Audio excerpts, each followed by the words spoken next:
Hello all welcome to IAC.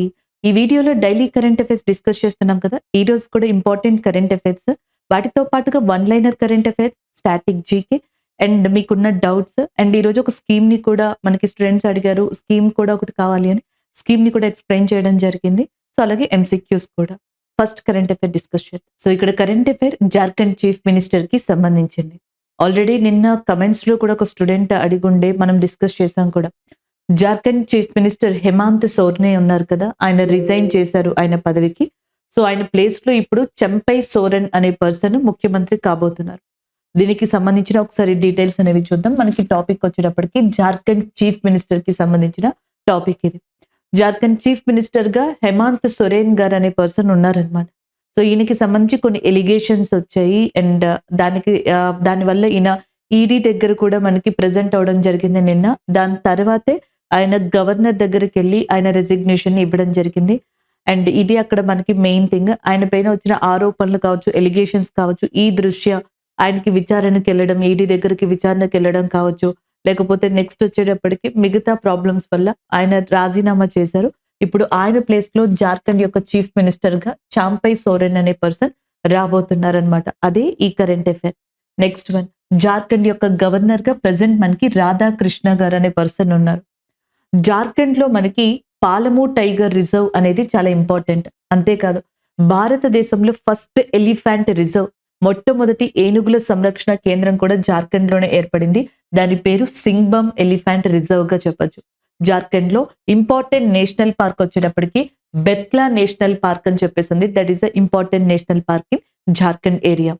Bihar నుంచి విడిపోయి జార్ఖండ్ అనేది 15th నవంబర్ 2000 ఏరియాలో కొత్త స్టేట్ గా ఏర్పడిందనమాట. అటల్ బిహారీ వాజ్పేయి గారి టైంలోనే మనకి మధ్యప్రదేశ్ నుంచి ఛత్తీస్గఢ్ అనే రాష్ట్రం విడిపోయి కొత్తగా ఏర్పడింది. అలాగే బీహార్ నుంచి జార్ఖండ్ అనే రాష్ట్రం విడిపోయి కొత్తగా ఏర్పడింది. అలాంటి జార్ఖండ్ లో ఇంపార్టెంట్ ప్లేస్ గా జంషెడ్పూర్ అనే దాన్ని చెప్తారు. దీన్ని స్టీల్ సిటీ ఆఫ్ ఇండియాగా కూడా పిలవడం జరుగుతుంది. దానికి కారణం TISCO, Tata iron steel company. Tata గారు మొట్టమొదటిగా ఐరన్ స్టీల్ కంపెనీని ఎస్టాబ్లిష్ చేసిన ప్రాంతం కూడా ఇదే కావడం వల్ల దీనికి ఆ పేరు వచ్చిందని కూడా చెప్తారు. ఇక కరెంట్ అఫైర్ రివిజన్ విషయానికి వస్తే women's hockey Asian championship 2023 Jharkhand లో జరిగింది. సో దానికి మాస్కెట్ సింబల్ గా Juhi is nothing but elephant గా చెప్పొచ్చు. సో అది ఇవ్వడం జరిగింది అనమాట. ఇది ఇక్కడ కరెంట్ అఫైర్ ప్రెసెంట్. మనం గుర్తుపెట్టుకోవాల్సిన పాయింట్స్ ఏంటి? ప్రెసెంట్ జార్ఖండ్ కి చీఫ్ మినిస్టర్ గా చంపై సోరెన్ అనే పర్సన్ రానున్నారు. అంతకు ముందర హేమంత్ సోరెన్ అనే పర్సన్ ఉన్నారు. గవర్నర్ రాధాకృష్ణ గారు. జార్ఖండ్ లో ఉన్న tiger reserve Palamu, national park Betla, elephant reserve మనకి సింగ్బమ్ elephant reserve. Jharkhand is very famous for steel, coal and minerals. So దీంట్లో స్టీల్ సిటీ ఆఫ్ ఇండియా అని చెప్పేసి దేన్ని పిలుస్తారు? జంషెడ్పూర్ ని పిలవడం జరుగుతుంది. అవే పాయింట్స్ నేను ఇక్కడ మీకు ఎక్స్ప్లెయిన్ చేయడం జరిగింది. అయితే మనకి రాజ్యాంగంలో, కాన్స్టిట్యూషన్ లో ఆర్టికల్ 164 అని చెప్పేసి ఉంటుంది. ఆర్టికల్ 164 కింద చీఫ్ మినిస్టర్ ని అపాయింట్ చేసేది గవర్నరే. సో చీఫ్ మినిస్టర్ ని గవర్నర్ ఎలా అపాయింట్ చేస్తారు? కౌన్సిల్ ఆఫ్ మినిస్టర్స్ యొక్క మద్దతు లేకపోతే వాళ్ళ యొక్క రికమెండేషన్ మేరకు అపాయింట్ చేయడం జరుగుతుంది అనమాట. సో కౌన్సిల్ ఆఫ్ మినిస్టర్స్ ని కూడా మనకి చీఫ్ మినిస్టర్ ఎవరైతే మనకి సిఫార్సు చేస్తారో అట్లా మనకి గవర్నరే అపాయింట్ చేయడం జరుగుతుంది స్టేట్ లో. అదే సెంటర్ లో అయితే ప్రైమ్ మినిస్టర్ ని కానీ కౌన్సిల్ ఆఫ్ మినిస్టర్స్ ని కానీ అపాయింట్ చేసేది మనకి ప్రెసిడెంట్ ఆఫ్ ఇండియాగా చెప్పడం జరుగుతుంది. సో అది కాన్స్టిట్యూషన్ పరంగా గుర్తుపెట్టుకోవచ్చు. ఇవి GK facts, related current affair and present current affair గా దీన్ని చెప్పడం జరుగుతుంది. సో నెక్స్ట్ కరెంట్ అఫైర్ ఒక స్టేట్ రిలేటెడ్ గా చెప్పొచ్చు, బట్ మనకి ఎగ్జామ్ లో ఇన్ఫర్మేషన్ అండ్ అదర్ ఫీల్డ్స్ లో కూడా యూజ్ అవుతుంది. ఒకసారి ఇక్కడ చూడండి. టాపిక్ మనకి Uttar Pradesh launched a mission to eradicate ఫిలరైసెస్.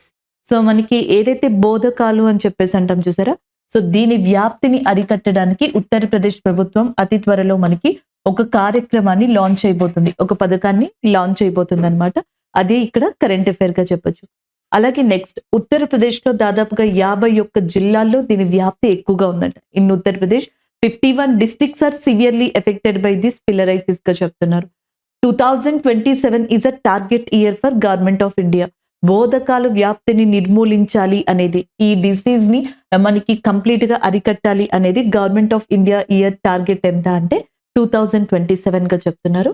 అదే ఈ కరెంట్ అఫైర్ కి సంబంధించిన ఇంపార్టెంట్ ఇన్ఫర్మేషన్.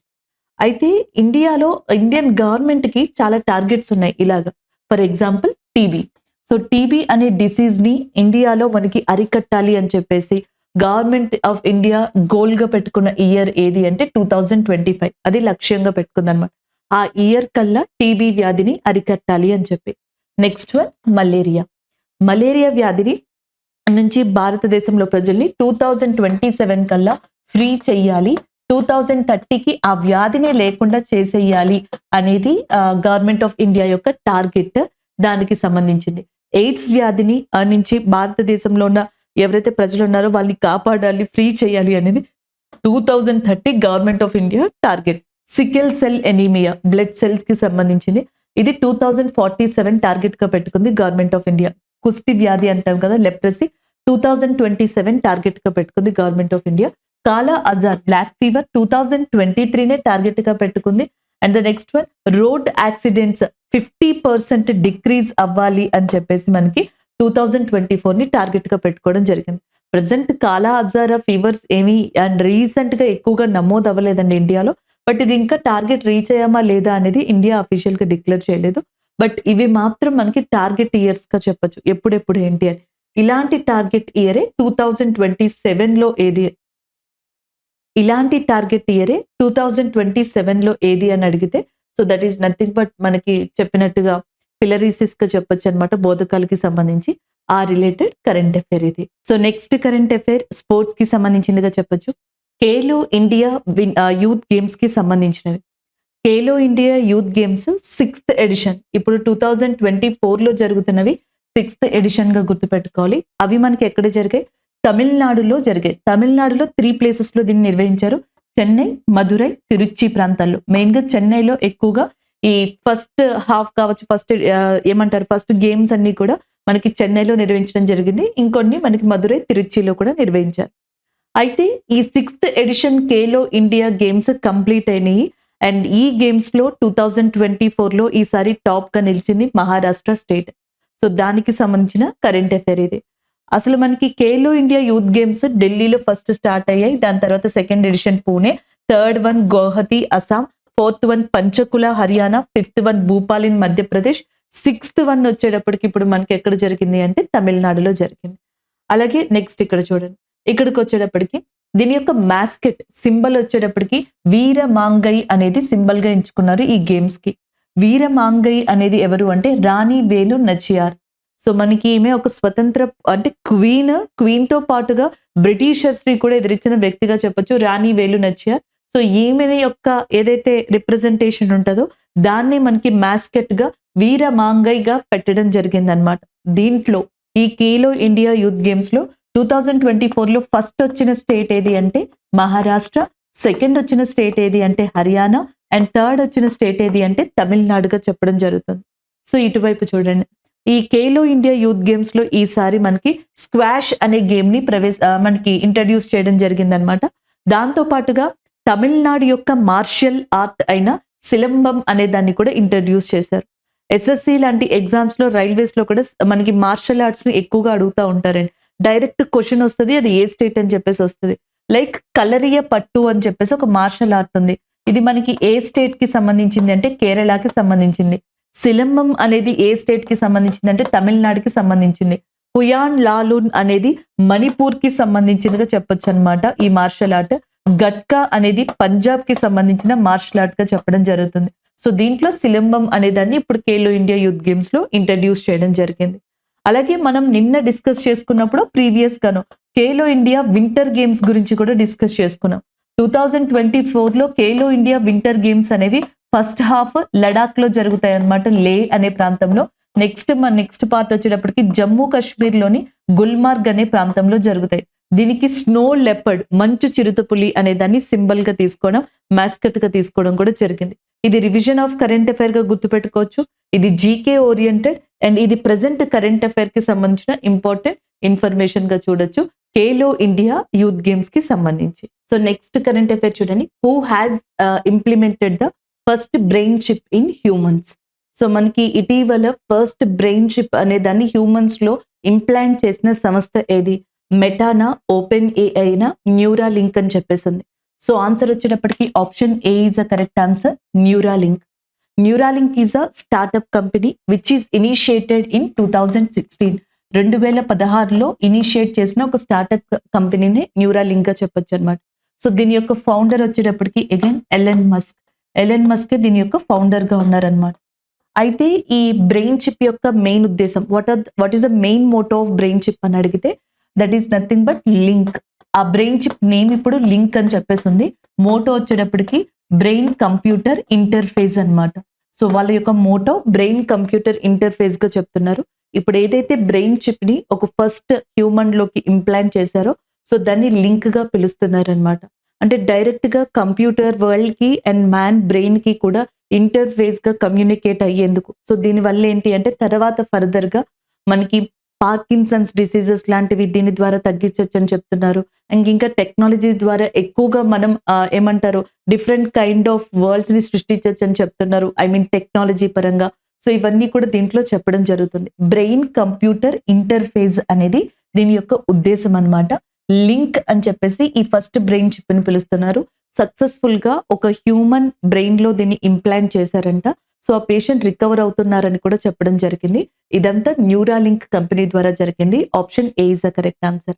అలాగే ఓపెన్ ఏఐ అనేది కూడా మనకి గతంలో one of the co founder గా ఎలన్ మస్క్ ఉన్నారు. Elon Musk is one of the co founder of open AI. But 2019లో he exit from that company. ఆ కంపెనీ నుంచి బయటకు వచ్చారు. ఎందుకంటే ఈయనకి స్పేస్ ఎక్స్ అనే కంపెనీ ఉంది కదా. సో దానికోసం అని చెప్పేసి కంప్లీట్ గా రెస్పాన్సిబిలిటీస్ తీసుకోవడానికి దీని నుంచి బయటకు వచ్చేసారు. సో ఈయన బయటకు వచ్చిన తర్వాతే ఇది చాట్ జీపీటీ లాంటి దాన్ని మనకి ఇంప్లిమెంట్ చేసి ప్రొడ్యూస్ చేయడం జరిగింది open AI. So next question చూడండి. Chairman of 16th finance commission, 16వ ఫినాన్స్ కమిషన్ కి చైర్మన్ గా ఎవరున్నారని అడుగుతున్నారు. శ్రీ సుబ్రహ్మణ్యం, బివిఆర్ సుబ్రహ్మణ్యం అండి ఈయన. సో మనకి నీతి ఆయోగ్ ఉంది చూసారా, దాని యొక్క సిఇఓగా ప్రెసెంట్ మనకి బివిఆర్ సుబ్రహ్మణ్యం గారు ఉన్నారు. నెక్స్ట్ వన్ అరుణ్ కుమార్ మిశ్రా గారు.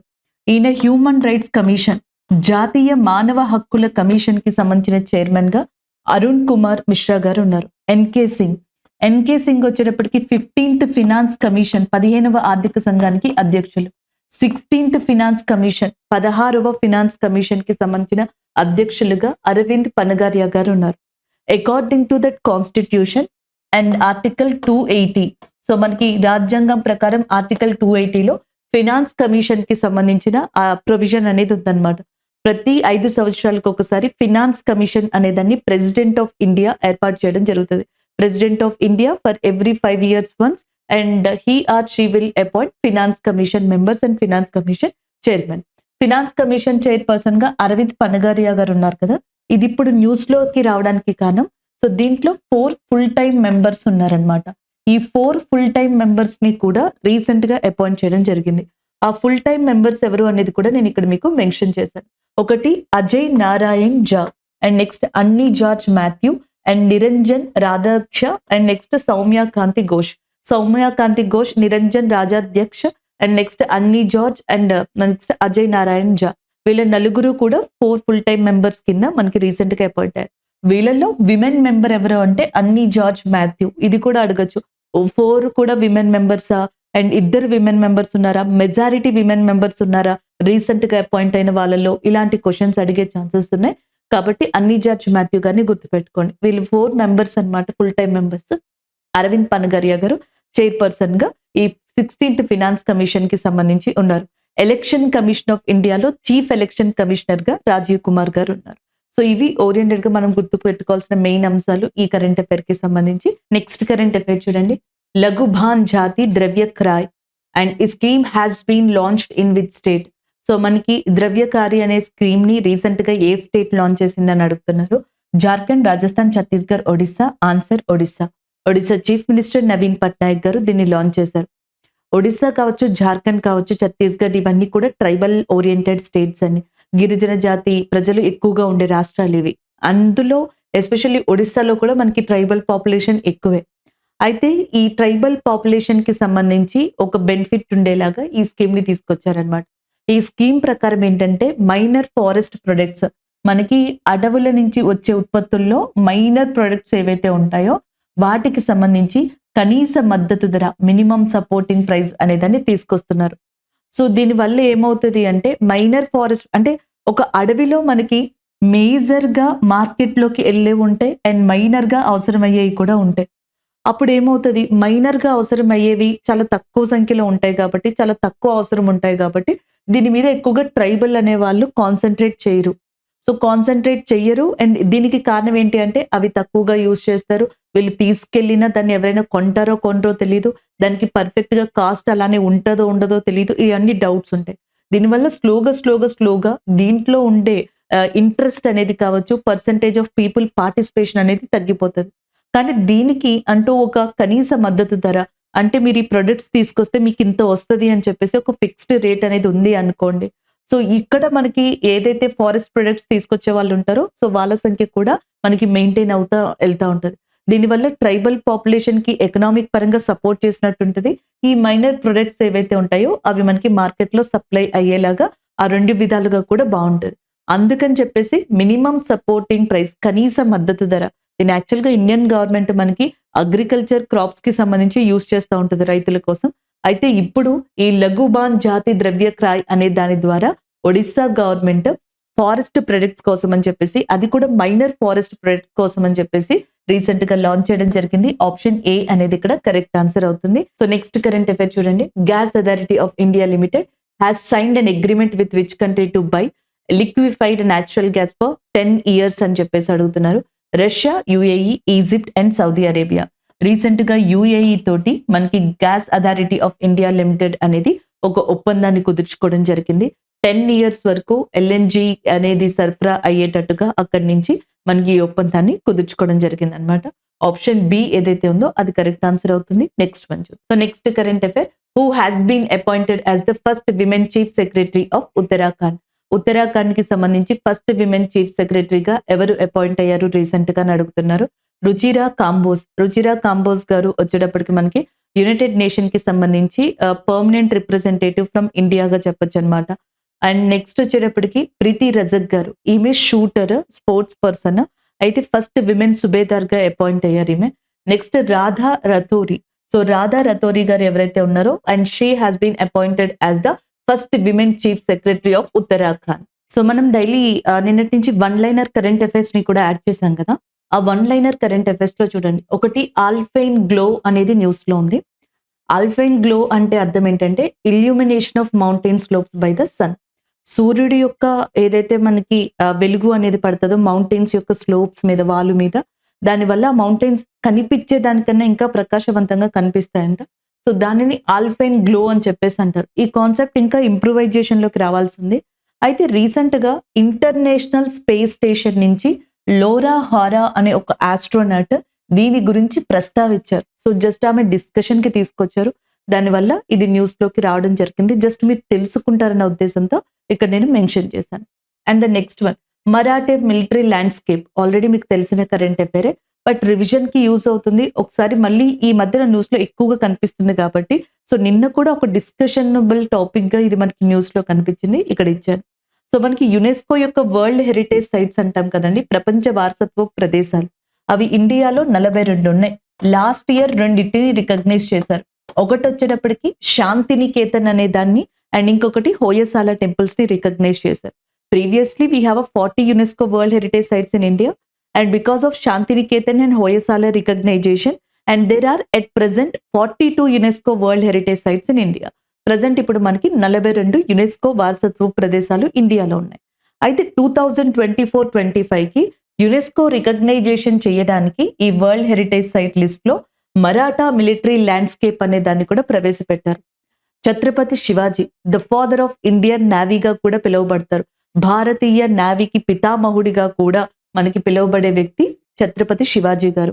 సో, ఆయనకి సంబంధించి మరాఠా సామ్రాజ్యం ఏదైతే ఉందో ఎక్కువగా ఇది మనకి వెస్టర్న్ ఘాట్ సైడ్ లేదా వెస్ట్ కోస్ట్ ఏరియా సైడ్ వాళ్ళ యొక్క మిలిటరీ ల్యాండ్‌స్కేప్ ఏరియా అనేది లొకేట్ అయ్యి ఉంది.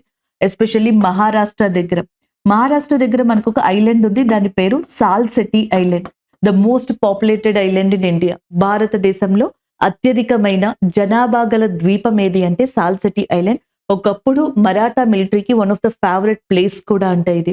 అయితే ఛత్రపతి శివాజీ గారికి కావచ్చు, మరాఠాస్‌కి కావచ్చు నంబర్ ఆఫ్ ఫోర్ట్స్ ఉన్నాయన్న వాస్తవం. అంటే ఫోర్ట్స్ ఉన్నాయనేది వాస్తవం అన్నమాట. దాంట్లో ఇప్పుడు ఈ ల్యాండ్‌స్కేప్‌లో చాలా ఫేమస్‌గా శివనేరి కోట, సాల్హేర్ కోట, పన్హాలా కోట లాంటివి చెప్తున్నారు. ఇంకా ఉన్నాయి మనకి ఇంపార్టెంట్ కోటలు, ఫోర్ట్స్. బట్ వీటిని మెన్షన్ చేస్తున్నారు. ఇవన్నీ కూడా ఇప్పుడు ఈ మిలిటరీ ల్యాండ్‌స్కేప్‌లో ఉన్నాయి. దీనిని గుర్తించమని చెప్పేసి యునెస్కో వరల్డ్ హెరిటేజ్ ఏదైతే టెంటేటివ్ లిస్ట్ అంటాం కదా! సో, దాంట్లో మన ఇండియా తరపున దీన్ని ఈ సంవత్సరం నామినేట్ చేశారనొచ్చు. లేకపోతే మనకి లిస్ట్‌గా ఇచ్చారని కూడా చెప్పొచ్చనమాట. అంతే కాకుండా ఛత్రపతి శివాజీ గారి యొక్క విగ్రహం స్టాట్యూ ఏదైతే ఉంటదో లాస్ట్ ఇయర్ డిసెంబర్ 4న ఇండియన్ నేవీ డే సందర్భంగా మహారాష్ట్రలో ప్రైమ్ మినిస్టర్ నరేంద్ర మోదీ గారు ఇనాగ్రేట్ చేయడం జరిగింది. ఇదే లాస్ట్ ఇయర్ 2023లో మహారాష్ట్ర చీఫ్ మినిస్టర్ ఏక్నాథ్ షిండే, జమ్మూ కాశ్మీర్ యొక్క లెఫ్టినెంట్ గవర్నర్ మనోజ్ సిన్హా గారితో కలిసి జమ్మూ కాశ్మీర్‌లోనే ఛత్రపతి శివాజీ గారి యొక్క విగ్రహాన్ని ఆవిష్కరించారనమాట. అలాగే ఇంకొక కరెంట్ అఫైర్ ఇక్కడ అప్డేట్ చూడండి. సో, ఇంకొకటి వచ్చేటప్పటికి ఏంటంటే ఇండియన్ కోస్ట్ గార్డ్ డే, భారతీయ కోస్ట్ గార్డ్ దినోత్సవం. ఇది మనకి 1 ఫిబ్రవరిన రావడం జరిగిందనమాట. 1 ఫిబ్రవరి every year we are celebrating Indian coast guard day. ఇది 1977లో ఎస్టాబ్లిష్ చేయబడింది. అయితే 48th రైజింగ్ డేగా 2024 ఫిబ్రవరి 1న దీన్ని ఈరోజు సెలబ్రేట్ చేసుకుంటున్నాం. The director general of Indian coast guard is Rakesh Pal. Rakesh Pal గారు ప్రస్తుతం భారతీయ కోస్ట్ గార్డ్‌కి సంబంధించి డైరెక్టర్ జనరల్‌గా ఉన్నారు. అయితే రీసెంట్‌గా జాన్ 26న కర్తవ్య పథ్ దగ్గర మార్చింగ్ జరిగింది కదా! ఇండియన్ కోస్ట్ గార్డ్ కూడా దాంట్లో మార్చ్ చేశారు. అయితే వాళ్ళని రిప్రజెంట్ చేసిన పర్సన్ వచ్చేటప్పటికి చునౌతి శర్మ గారు ఎవరైతే ఉంటారో ఆమె రిప్రజెంట్ చేయడం జరిగింది ఇండియన్ కోస్ట్ గార్డ్‌ని. అలాగే నెక్స్ట్ కరెంట్ అఫైర్ మనకి వన్ లైనర్ కరెంట్ అఫైర్స్‌లో ఏక్ సముందర్ మేరే అందర్ అనే బుక్ అండి. ఈ బుక్‌కి సంబంధించిన ఆథర్ సంజీవ్ జోష్ గారు. సో, సంజీవ్ జోష్ గారు ఏక్ సముందర్ మేరే అందర్ అనే బుక్‌ని రాయడం జరిగింది. దాన్ని రీసెంట్‌గా రిలీజ్ చేయడం కూడా జరిగింది. And the next one international zebra day అనేది జాన్ 31న ఎవ్రీ ఇయర్ కూడా సెలబ్రేట్ చేసుకోవడం జరుగుతుంది. నెక్స్ట్ ఒబిచరీకి సంబంధించింది. రీసెంట్‌గా ప్రముఖ ఒలింపిక్ క్రీడాకారుడు అలాగే హాకీ ప్లేయర్ అన్నమాట. ఆయన హాకీ ప్లేయర్ ఒలింపిక్స్‌లో కూడా ఆడారు. ఆయన పేరు సుఖ్బీర్ సింగ్ గిల్. పంజాబ్‌కి సంబంధించిన పర్సన్ రీసెంట్‌గా మరణించడం జరిగింది. ఒబిచరీస్‌లో ఉన్నారు. అండ్ ఎవరైనా వ్యక్తి చనిపోతే ఆయనకి సంబంధించిన ప్రొఫెషన్ ఏదైతే ఉంటుందో అది అడుగుతారు. లేకపోతే ప్లేస్ అడుగుతారు. ఆయనకేమన్నా awards Bharat Ratna, Padma awards, special awards ఏమన్నా వస్తే అవి అడుగుతారు. బట్ ఈయనకి సంబంధించి అవార్డ్స్ కేటగిరీ ఏం లేదు కాబట్టి జస్ట్ సింపుల్‌గా ఇలా గుర్తుపెట్టుకుంటే సరిపోతది. అలాగే నెక్స్ట్ ఇక్కడ ఒకసారి చూడండి. ఇంటర్నేషనల్ ఉషు ఫెడరేషన్ అనేది female athlete of the year అవార్డ్‌ని మన ఇండియాకి సంబంధించిన, మణిపూర్‌కి సంబంధించిన ఎవరైతే మనకి రోషిబన్ దేవి గారు ఉన్నారో, రోషిబన్ దేవి గారికి ఇవ్వడం జరిగింది. సో, దానికి సంబంధించింది. నా ఊరం రోషిబనా దేవి గారికి federation female athlete of the year award అనేది లభించడం జరిగింది. రీసెంట్‌గా ఆర్‌బీఐ ఏం చేసిందంటే మనకి పేటీఎం పేమెంట్ బ్యాంక్ ఉంది కదా! Payment bank subsidiary of Paytm. So, దాన్ని మనకి పేటీఎం పేమెంట్ బ్యాంక్‌గా కూడా పిలవచ్చనమాట. అది రీసెంట్‌గా ఆర్‌బీఐ దాని మీద ఫ్రెష్ డిపాజిట్స్‌ని అకౌంట్స్‌లో గాని, వాలెట్స్‌లో గాని తీసుకోవద్దు అని చెప్పేసి మార్చ్ వరకు కూడా తీసుకోవద్దు అని చెప్పడం జరిగింది. అండ్ దానికి సంబంధించిన అప్డేట్ అండి. ఇది జస్ట్ అప్డేట్‌గా మీరు గుర్తుపెట్టుకోండి. సో, మనకి పేమెంట్ బ్యాంక్, పేటీఎంకి సంబంధించిన ఈ పేమెంట్ బ్యాంక్ అనేది 2015లో లైసెన్స్ పొందిందనమాట బ్యాంకింగ్ సర్వీసెస్‌ని చేయడానికి. 2017 నుంచి దీని ఆపరేషన్స్ అనేవి స్టార్ట్ అయ్యాయి. రీసెంట్‌గా ఆర్‌బీఐ దీని మీద ఇలాంటి ఒక ఆర్డర్‌ని పాస్ చేయడం జరిగిందనమాట. సో, ఇక్కడ మనకి స్కీమ్‌కి సంబంధించిన కరెంట్ అఫైర్ ఇది. పీఎం యశస్వి పథకం. సో, ఈరోజు స్కీమ్‌ని కూడా యాడ్ చేశాను. ఒక యశస్వి స్కీమ్ అని చెప్పేసి మనకి రీసెంట్‌గా న్యూస్‌లో కనిపిస్తుంది. యశస్వి అంటే young achievers scholarship award scheme for vibrant India. Young achievers scholarship award scheme for vibrant India. So, దీన్ని ఎవరు స్టార్ట్ చేశారు? Ministry of social justice and empowerment. Ministry of social justice and empowerment ఈ స్కీమ్‌ని ఈ ఇయర్ స్టార్ట్ చేసిందనమాట. దీని వెనకాలన్న ముఖ్య ఉద్దేశం చూడండి. దీని వెనకాలన్న ముఖ్య ఉద్దేశం మనకి బ్యాక్వర్డ్ క్లాసెస్, ఓబీసీ వాళ్ళు ఎవరైతే ఉన్నారో వాళ్ళు, other backward classes, economic backward classes, EBC వాళ్ళు, డీనోటిఫైడ్ నోమాడిక్ ట్రైబ్స్ ఎవరైతే ఉన్నారో గిరిజన జాతికి సంబంధించిన వాళ్ళు. సో, అట్లా డీఎన్టీ, ఈబీసీ, ఓబీసీ ఈ స్టూడెంట్స్ అందరికీ కూడా ఆల్రెడీ స్కాలర్‌షిప్, హాస్టల్ స్కాలర్‌షిప్‌కి సంబంధించిన ప్రోగ్రామ్స్ ఉన్నాయి. ఇప్పుడు వాటన్నిటిని మర్జ్ చేసి ఒకే కిందకి తీసుకొచ్చారనమాట. సో, దాన్ని మనకి ఏమని చెప్పేసి పిలుస్తున్నారంటే యశస్వి స్కీమ్. దీంట్లో pre matric scholarship, post matric scholarship, top class school education, top class college education, construction of hostel for OBC boys and girls ఇవన్నీ కలిపేసి ఉన్నాయన్నమాట. ఈ స్టూడెంట్స్‌కి స్కాలర్‌షిప్ పరంగా యూజ్ అయ్యేలాగా యశస్వి అనే ఒక స్కీమ్‌ని తీసుకొచ్చారు. సో, దీంట్లో ఎలిజిబుల్ అయిన ఒక స్టూడెంట్‌కి 75,000 నుంచి 1,25,000 రూపీస్ వరకు కూడా స్కాలర్‌షిప్ అనేది లభిస్తదన్నమాట. ఒకటి ఒక స్టూడెంట్ మనకి ఈ ప్రోగ్రామ్‌కి ఎళ్ళాలి అనుకుంటే వాళ్ళ పేరెంట్స్ ఎవరైతే ఉన్నారో వాళ్ళ పేరెంట్స్ యొక్క యాన్యువల్ ఇన్‌కమ్ సంవత్సర ఆదాయం 2.5 లాక్స్ మించి ఉండకూడదు. 2.5 లక్షల కన్నా ఎక్కువ ఉండకూడదనమాట. అది ఒకటి. Next one ninth class and 11థ్ క్లాస్ స్టూడెంట్స్‌ని సెలెక్ట్ చేస్తారు. నైన్త్ క్లాస్ వాళ్ళనేమో top class school education category కింద అండ్ టాప్ క్లాస్ ఏమంటారు కాలేజ్ ఎడ్యుకేషన్ కేటగిరీ కింద 11థ్ స్టాండర్డ్ వాళ్ళని సెలెక్ట్ చేసుకోవడం జరుగుతుంది. యశస్వి ఎంట్రన్స్ ఎగ్జామ్ అనేది ఉంటది. అది రాసిన తర్వాత దాంట్లోంచి స్టూడెంట్స్‌ని సెలెక్ట్ చేసుకొని సో, వాళ్ళకి స్కాలర్‌షిప్ పరంగా బెనిఫిట్‌ని పొందే విధంగా తీసుకుంటారనమాట. ఇది ఓబీసీ, ఈబీసీ, డీఎన్‌టీ స్టూడెంట్స్‌కి మనకి కలిసొచ్చే విధంగా ఈ ప్రధానమంత్రి యశస్వి పథకం అనే దాన్ని తీసుకురావడం జరిగింది. అలాగే మనకి కమెంట్స్ వస్తా ఉంటాయి కదా! స్టూడెంట్స్‌కి సంబంధించి మీకొచ్చిన డౌట్స్ కావచ్చు, లేకపోతే మిగతావి. మోస్ట్‌లీ మనకొచ్చినవి చాలా వరకు ఏమని అడుగుతున్నారు అంటే ఫోక్ డాన్సెస్, జియోగ్రఫీ క్లాసెస్ అంటే జియోగ్రఫీ టాపిక్స్‌కి సంబంధించినవి. లేకపోతే steel plants, nuclear power plants next వచ్చేటప్పటికి ఏమంటారు అగ్నివీర్ సిలబస్‌కి తగ్గట్టుగా ఏదైనా జీకే వీడియోస్ కావచ్చు. ఇట్లా అడుగుతున్నారు. మీరు అడిగినవి మేము చూస్తానే ఉన్నాం.